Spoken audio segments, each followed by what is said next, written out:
Good afternoon there, my name's Ollie and today I have for you the 2023 Volkswagen Transporter Crew Cab.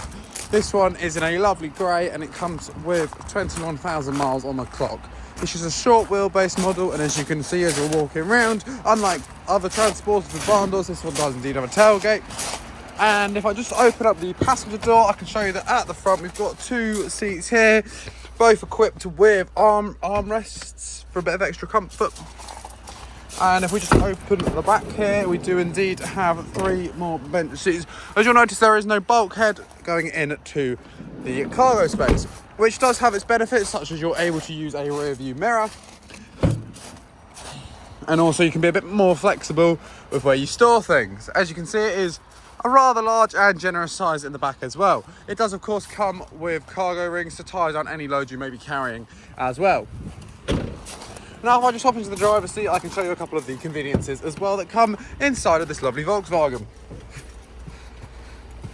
So straight away, as you can see, we do of course have cruise control, air conditioning and voice assist activated as well.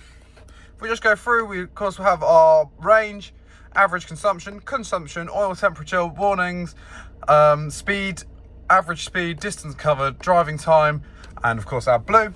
This is an automatic, and if I just open your attention to here, if I pop the vehicle into reverse, we do have a parking distance control as well.